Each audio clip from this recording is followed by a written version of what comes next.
Bonjour, j'ai un message à ceux qui commandent les armées de la République. Je suis un ancien militaire, un citoyen français lambda, particulièrement révolté. Pas un révolutionnaire, pas un agitateur, juste un citoyen qui en a trop vu, trop compris et qui refuse de se taire. J'ai donné 22 années au service de ce pays, arborant avec fierté ce beau drapeau français sur l'épaule, avec honneur, sur différents théâtres d'opération, au service de la nation, du peuple et de la paix, comme bien d'autres de mes camarades. Je connais la discipline, je connais le devoir, et je connais aussi le silence.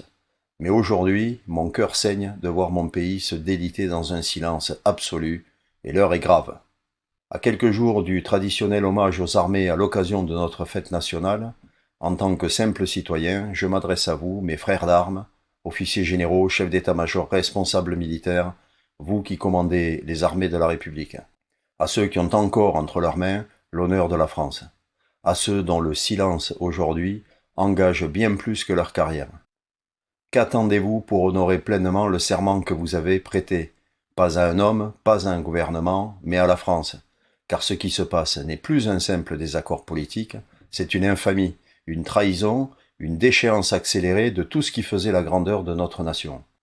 Une constitution foulée aux pieds, un pays vendu à la découpe, les fleurons industriels bradés, les terres agricoles rachetées à l'étranger, les brevets technologiques cédés à vil prix, la famille démembrée, les opposants muselés voire éliminés, notre souveraineté monétaire, énergétique, alimentaire et même militaire anéantie, une immigration invasive hors de contrôle, sans parler de l'insécurité grandissante, insupportable, qui oblige nos femmes et nos filles à vivre dans la peur de sortir.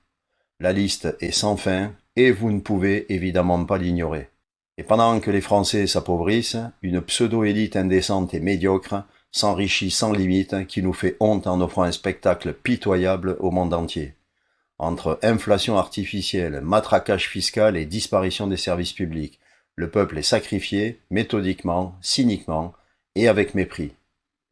Nos entreprises s'effondrent, nos jeunes partent, nos anciens survivent et nos familles trinquent. Et pendant ce temps, une technocratie européenne non élue dicte nos lois, nous a dépouillés de notre souveraineté et procède méthodiquement à la suppression de nos libertés individuelles et collectives. Tout ceci au mépris du bon sens, de l'identité, de l'humain et de la réalité dont ils n'ont que faire, mais pire, avec la complicité de ceux qui ont été élus pour défendre l'intérêt général avant les intérêts partisans et qui trahissent le socle éthique de leur mandat. Intégrité, transparence, courage civique, loyauté à la Constitution et indépendance. Et vous voyez tout cela, vous le